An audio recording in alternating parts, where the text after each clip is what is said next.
I'm David Higgins. I'm not a lawyer, and I'm here with Armando Edmiston. Find him online, armandoinjurylaw.com.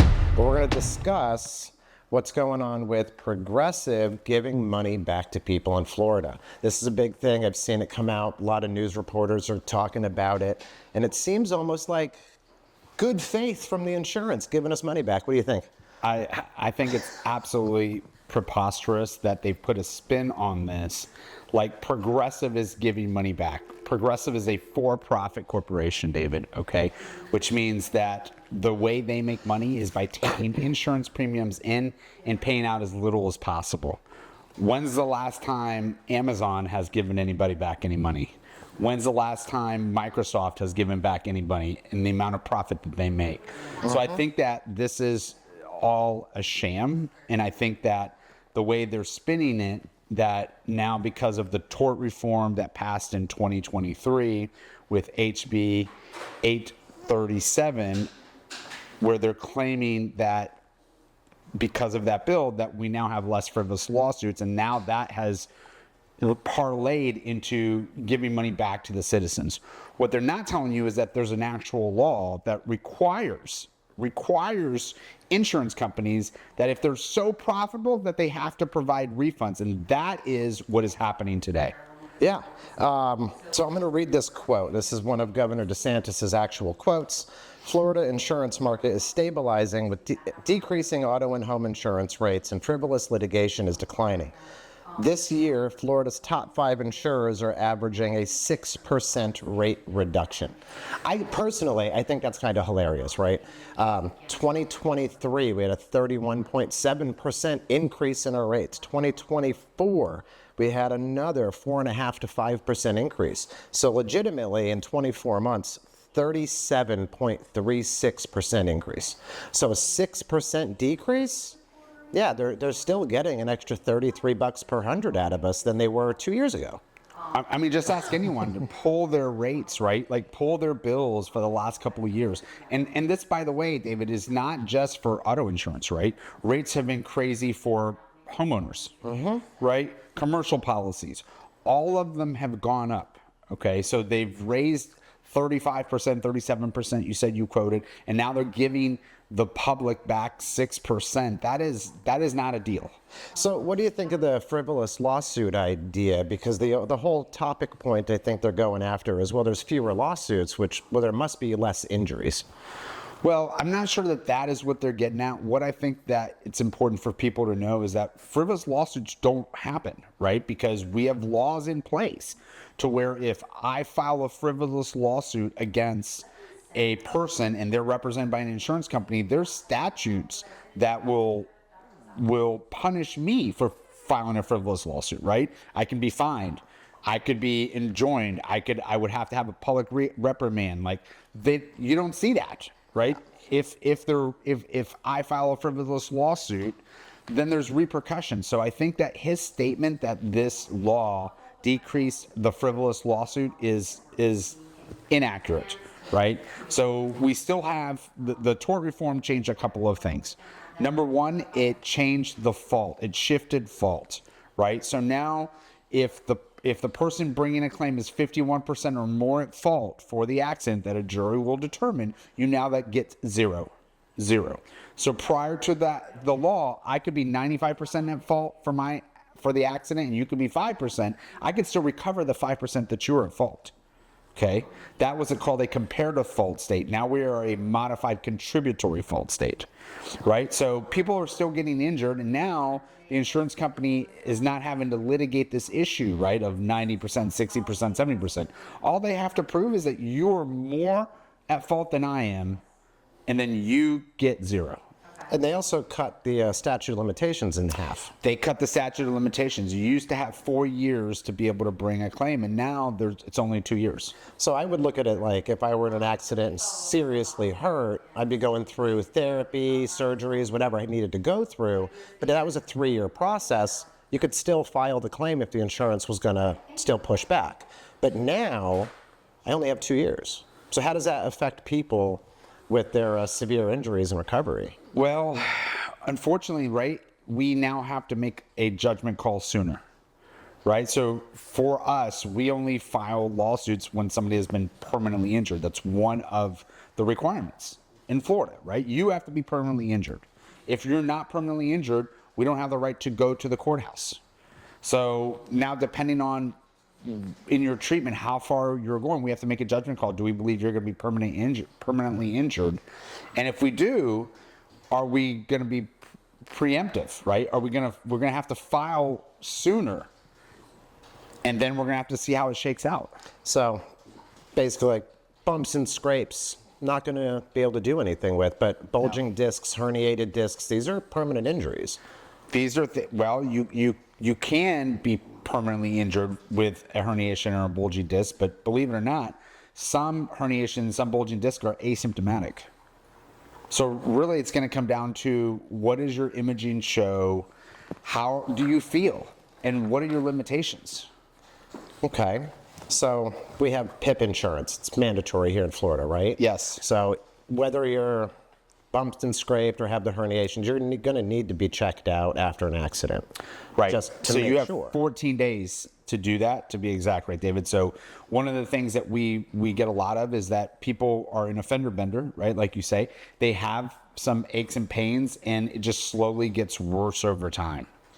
Right? They didn't have that immediate where they can't get out of bed the next day pain. They just like, oh, I'm sore, my neck hurts a little bit, and they think it's going to get better, and they run out of time. They pass that 14 days, which means that they don't have the PIP or the personal injury protection, which is $10,000 that your own insurance company has to pay for you to get treatment. So if you miss that deadline, the PIP benefits are a use it or lose it benefit. Okay. Ethan. So, I mean, over this entire thing with money coming back, really the rates are dropping across the board. We're still paying about 33% more than we used to 2 years ago. Correct. Did tort reform have any stop to frivolous lawsuits, do you think? I think that there is no truth behind that claim of frivolous lawsuits. What I would think is the tort reform really just kind of limited our rights and availability to pursue a recovery or just like justice from getting hit by somebody. Right. It did definitely limited our time frame, right? Went from 4 years to 2 years. It also limited who we can sue, right? So now the risk for the attorney who takes a case on a contingency fee basis, which is what we do, right? Now I have to weigh that, like, where am I going to lie on this scale of fault? Is my client going to be under the 49% rule? If it's not going to be under the 49% rule, then he has limited access to help, because I can't take on that risk. Not only me, but any lawyer, right? They're not going to want to take on that risk. So he's going to have a very hard time finding a lawyer to help him, even though he may be severely injured because of the 49% rule. So it's actually cut down on the amount of lawsuits in general because the amount of cases are less. So that's what the tort reform did. So, here we go. So let's say that they said that these quote unquote frivolous lawsuits are down. We don't know by how much. Okay, so all in all, the refunds from the insurance companies isn't good grace, it's law. They've made more profit than ever, so much so that they actually have to give it back. The only other time they gave money back, if you remember, was during COVID, David, because nobody was driving. There were no claims being made for a good 6 to 8 months, right? But everybody still kept paying insurance. Everybody still kept paying insurance. They didn't cut our rates by a third but to 25% of what we were paying, or to zero, because we weren't driving, right? So if they really wanted to be in our good graces, they should have just said, hey, you guys aren't driving. Instead of paying your $300 a month, why don't you just give us $30 a month? But no, they wanted your $300 a month. And then at the end, they're like, oh, we're going to give you, I don't remember if it was 10% back or 5%, but they gave us some money back because they made so much in profits. So record profits. Record profits equals refund. Amazing. Tort reform was less accountability to the wrongdoer, less time to hold them accountable. Yes. And frivolous lawsuits, kind of BS in general. There's laws to prevent them, and judges throw them out constantly. Well, I think that's just a buzzword that they like to use. Like, oh, this law is going to prevent frivolous lawsuits. But there isn't frivolous lawsuits, right? There's mechanisms in place to protect against frivolous lawsuits, which are laws. Well, that's propaganda, right? We'll go back, how many years? 30 years ago, somebody gets third-degree burns from a coffee spilling on them, and the media gets millions of dollars from their PR firm to say, it's their fault. They spilled the coffee, but they never wanted to say we serve it 60 degrees hotter than we should. Right. So, yeah, propaganda. Make us think we're the idiots for trying to hold our insurance companies accountable to the contract we have. Right. So they've made record profits this year, and they've given a little bit of money back because they have to, not because there's less frivolous lawsuits. In fact, it's just the fact that the insurance companies just made more money. They have made record amount of money. They've made so much money they have to give some back under the law. So, yeah, I find it very interesting to see all the way they spin this out. Record lows in your insurance rates. We're still up 31 to 33%. All right. Pull your bills in out, 2 right? years. Look and see what you paid for the last 3 years. Tort reform didn't really end any type of frivolous lawsuits. It just prevented people from being able to hold people accountable. Eliminated access to courts, and it reduced damages overall, right? And there's less cases. It did reduce the amount of cases, right, David? Yeah. So that would account for more profit for the insurance company, because we've lost, say 40% of the cases where people are the majority of the people have the fault, right? Where they're 50 to 75% at fault, let's say. Those cases are done. Nobody's going to take the risk, because I'm not going to fall under the 49% rule with a jury. A jury has to assign you less than 50% at fault. So am I right to say tort reform limited my ability to hold people accountable and use the rights given, and actually made billionaire insurance companies even wealthier? Yes. Yes. And it reduced the amount of damages you can claim. There's another part to the bill that allows the amount of damages to be claimed, so the insurance company is allowed to use other evidence now, such as health insurance, right, to show what health insurance may have paid or would have paid versus what your doctors charge. So that's the last component, is that it decreased the amount of claims that can be brought. It decreased the amount of damages that you can be awarded by a jury, right? And it decreased the amount of time you have to bring a claim. There was a thing in the past, a letter of protection, where a doctor would be able to provide a service to an injured person to help them feel better.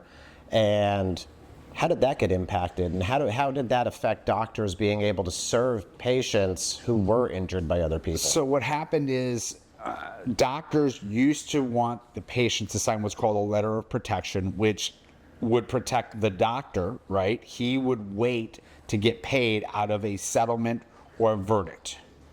And it was his way of guaranteeing that his services were going to get paid at the end of the case. But he would treat the client.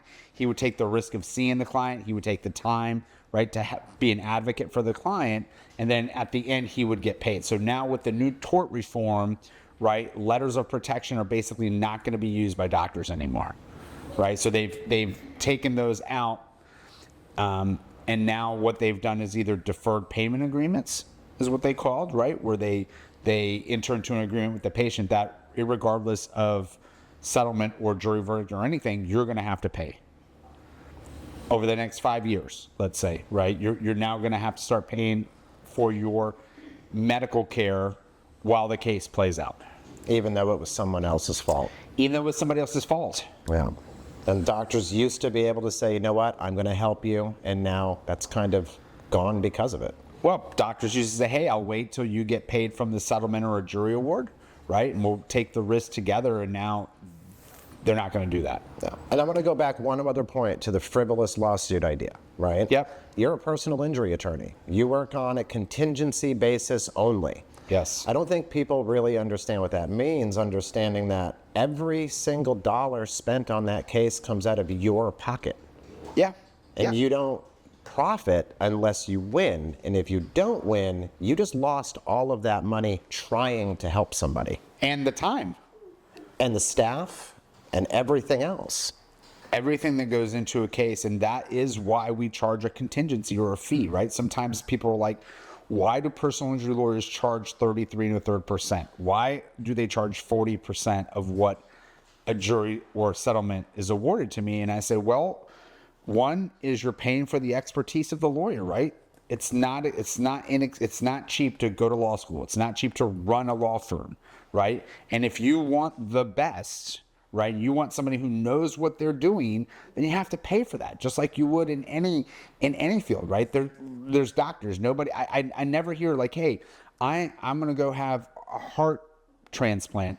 I'd like to find the cheapest heart doctor. But you're paying for medical records, investigators, paralegals, legal assistants. I mean, expert witnesses. Yeah, we have to pay doctors sometimes. Yeah, everything has to come from the lawyer's pocket. And another thing I don't think most people understand is your contingency rates are set by the state bar. You're limited to what you're allowed to earn in those cases. Which is why every lawyer charges the same, right? 33 1/3 and 40%. Yeah, it's not your decision to go, I'm going to charge you more. The state has set that for you. The state has agreed that is a fair amount based upon the risk, right? And the time and the expertise to take one of these cases from beginning to end. All right. Well, Armando, tell people how they can get in touch with you. Yep. So you can find us online at armandoinjurylaw.com, or you can reach out to us on our phone number, 813-482-0355. All right. This is the first of many of these to come. Thanks. Thanks.